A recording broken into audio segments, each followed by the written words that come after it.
produire notre nourriture sans utiliser le moindre pesticide. Est-ce que c'est de la science-fiction ou une réalité qu'on pourrait vraiment atteindre? Figurez-vous que pendant 10 ans, des scientifiques ont mené une expérience d'une ampleur folle pour répondre précisément à cette question.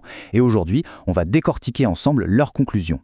Voilà la grande question. Est-ce qu'on peut, oui ou non, nourrir des millions de personnes sans recourir aux pesticides de synthèse? C'est un défi immense pour tout notre système alimentaire. Alors face à ça, la science a décidé de lancer une expérimentation grandeur nature.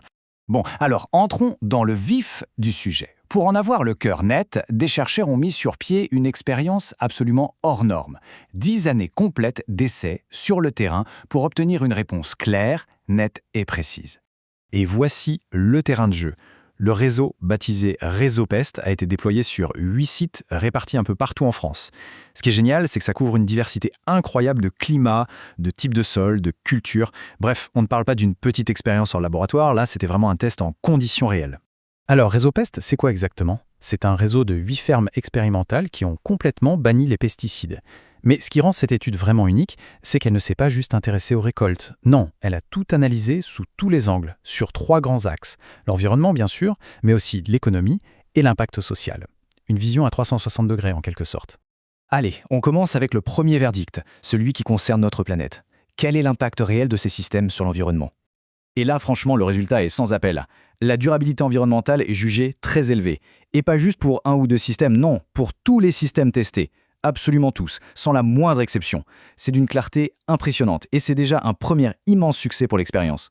Alors, qu'est-ce qui explique cette super note? Eh bien, premièrement, et c'est logique, l'absence de pesticides a tout simplement supprimé la pollution de l'eau et de l'air. On a aussi vu une utilisation réduite d'engrais et un vrai effet positif sur la biodiversité.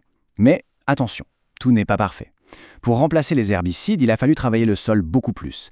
Et ça, c'est le revers de la médaille. Ça a eu un impact négatif sur la vie du sol, comme les vers de terre, par exemple. C'est un compromis super important à avoir en tête. Bon, l'environnement, c'est une victoire nette. Mais maintenant, passons à la partie qui fâche un peu plus, ou en tout cas la plus nuancée. La réalité économique. Est-ce que c'est rentable? Et c'est là que les choses se corsent un peu. Si le bilan environnemental était unanime, le bilan économique, lui, fait le grand écart. On passe d'une durabilité très élevée sur certains sites à des résultats carrément faibles sur d'autres. C'est un peu le jour et la nuit.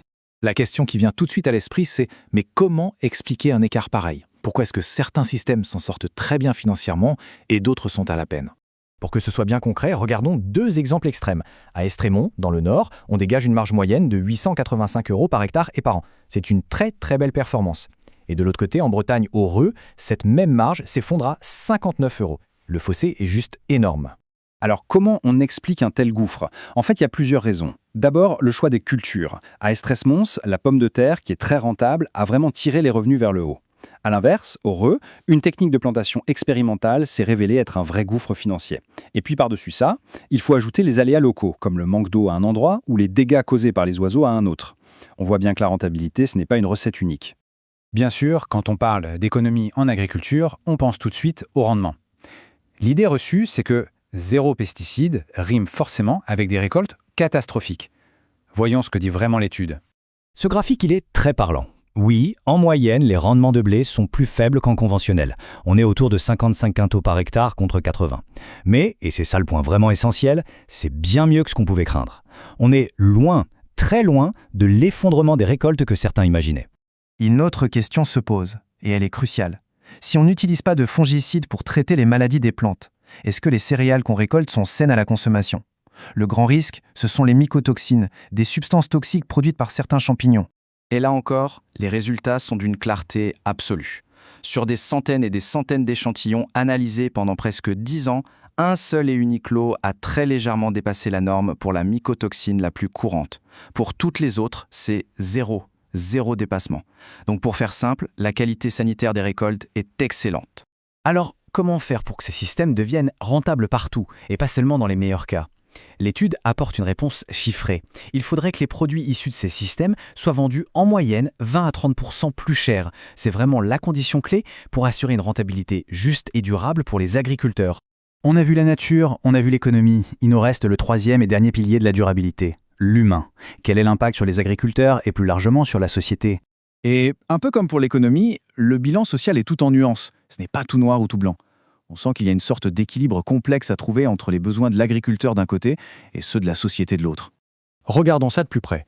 Du côté de l'agriculteur, le bénéfice est évident. Plus d'exposition à des produits chimiques dangereux pour la santé. La contrepartie, c'est que la charge de travail et la complexité technique augmentent. Maintenant, du côté de la société. L'avantage, c'est le potentiel de créer plus d'emplois dans les campagnes. L'inconvénient, une production totale de matières premières qui serait plus faible. C'est un vrai jeu d'équilibriste. Bon, après ce tour d'horizon complet, il est temps de tout rassembler. Après 10 ans d'expérimentation, quel est le verdict final?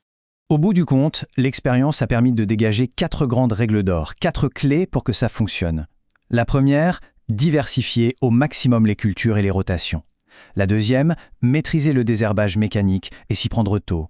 La troisième, bien choisir ses variétés de plantes, en privilégiant celles qui sont naturellement résistantes. Et enfin, la quatrième clé, ne jamais laisser le sol nu, toujours le couvrir. Et cette conclusion, ce n'est pas juste une interprétation. Elle est parfaitement résumée par les auteurs de l'étude eux-mêmes. Le message est on ne peut plus clair. C'est la diversification, à la fois des cultures et des pratiques, qui est la vraie pierre angulaire pour rendre ces systèmes durables. Au final, le verdict de ces 10 ans de science, il est limpide. Oui, une agriculture sans pesticides est techniquement possible. On a vu qu'elle est bénéfique pour la planète, que la qualité des aliments est au rendez-vous et qu'elle peut même être rentable. En fait, la barrière, elle n'est plus vraiment dans le champ. Elle est peut-être plus dans nos têtes et dans nos systèmes économiques. La question n'est plus est-ce qu'on peut le faire, mais plutôt est-ce qu'on le veut vraiment.